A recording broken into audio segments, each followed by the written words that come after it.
first.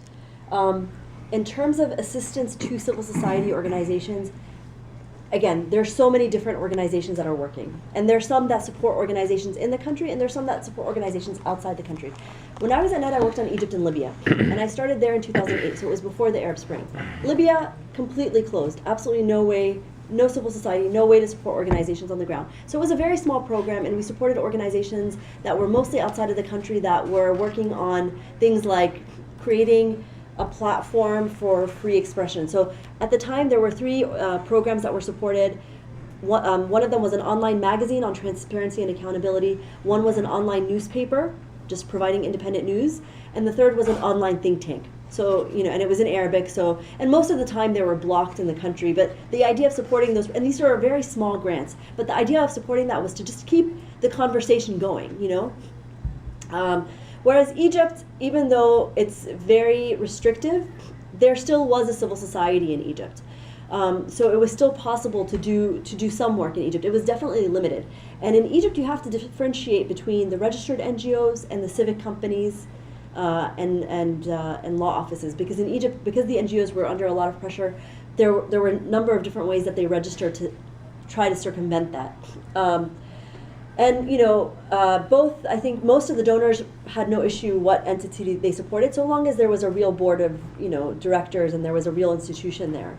The law in Egypt is very restrictive, and frankly, it's even all of the different types of laws that they tried to come up with, and they the argument of the state was like, oh, we want to prevent NGO corruption, or it wasn't really tackling those issues, because NGOs that were being monitored in Egypt or that were being restricted were the ones that were independent organizations, the ones that were talking about human rights violations, the ones that were talking about freedoms and just reforms, and anything that was kind of critical of the state. Those were the ones that were. So it wasn't really a matter of corruption. Corrupt organizations were left to operate, and frankly, much of the source of the corruption came from the ministry that oversaw those organizations. I can give you an example of going once to one city. Social affairs? Yeah, and I was meeting with an organization there, and they had somebody from the Ministry of Social Affairs, and he's like, listen, you come to me, I tell you which organizations to support. I'm on the board of this organization, I'm on the board of this organization, and my boss is on the board of this organization and then this organization. So I asked him, I was like, well, isn't it a conflict of interest for you to be with the ministry and to be on the board of these organizations and be, and he's like, no, why is that a conflict of interest? So, that is a source of corruption in Egypt. And corruption is a reality within the NGO sector, but it's a reality within every sector in Egypt. Governmental, everything. There is no sector in Egypt that's not... Like my point is that now it's gonna turn to it's almost I feel like it's useless that unless if you're gonna work behind the door, you're not gonna be going to any governmental institution, you have to be with the opposition, and you have to make a selection which type of the opposition is fair enough. Yeah. Not corrupted the rest of the opposition. And just to be fair, I'm no longer with the organization, so I don't represent it, and I haven't been there for over a year, so I don't know kind of how they're working in Egypt now.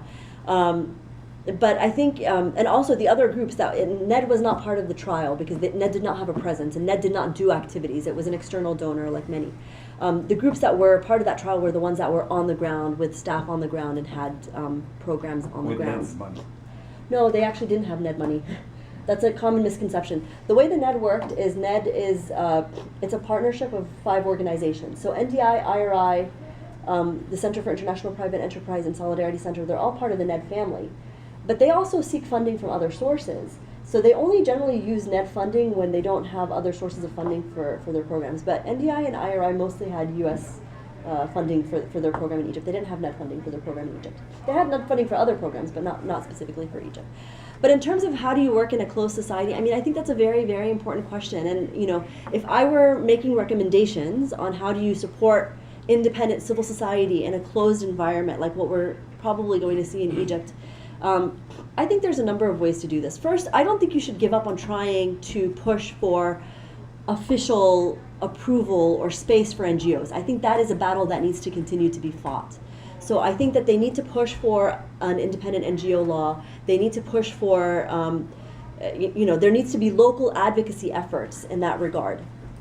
But at the same time, there's a number of things that you can do if there's no space for civil society. You could support for example, in very closed societies where civil society can't operate, there's often opportunities to bring them for training programs or exchange programs overseas. There's sometimes, instead of giving funding, you can give them in-kind support. Like, you can collect computers and donate them. You can connect them with other organizations in the region. There's a number of different ways that you can work in a closed society, but that's not ideal. And Egypt has a rich history of civil society. I actually, yes, I think what we see in the media makes it seem like it's something foreign, but Egypt has had a civil society for a very long time. Even the thing like in Jamayat that, back in the day, if somebody couldn't afford something and people would come together and have a pool of money that is a form of civil society.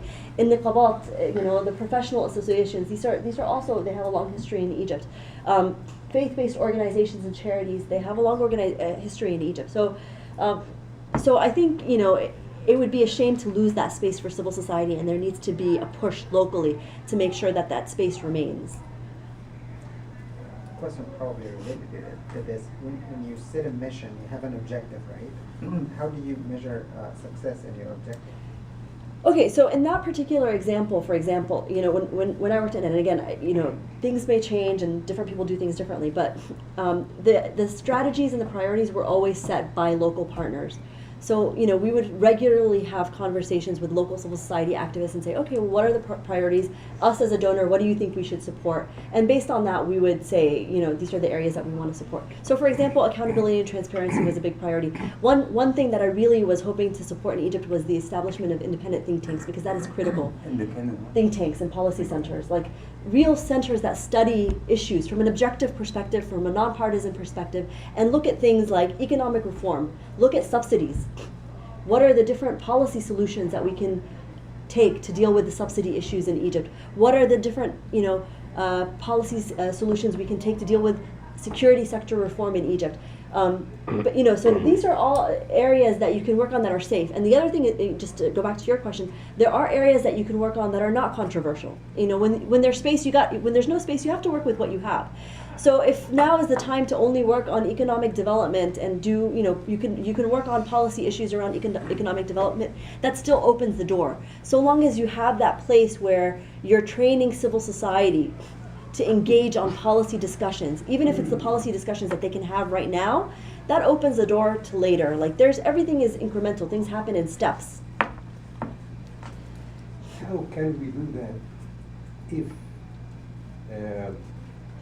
we feed the system in Egypt and we make it stronger, not to allow any civil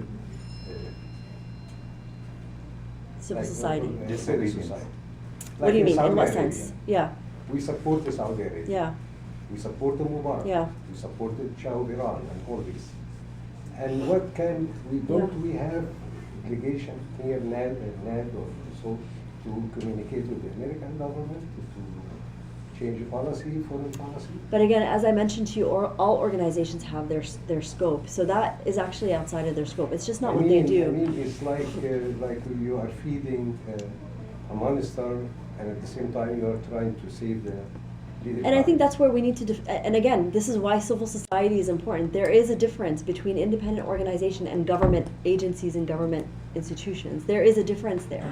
So it is a bit of a contradiction, but at the same time, that is just outside of the scope of those organizations. There are other organizations that do that. Democracy and the principle of democracy, then we have to really fix it from the source. Yeah. Yeah, and I think that's an important point, but I think, again, there are advocacy organizations and there are implementing organizations, and there is a difference, and to a certain extent they have to be separate, because if they get involved in all of these different areas, it sometimes impedes their ability to do what they're good at. I have two questions. For you being an Egyptian American, working on Egypt, was that an asset? Was that actually something which was good, or that was giving you or a liability? This is my first question I have. The second is that like 8 years ago, I believe, we discussed in one of our boards, actually, Ibrahim was in that board, and Hamid, because there was a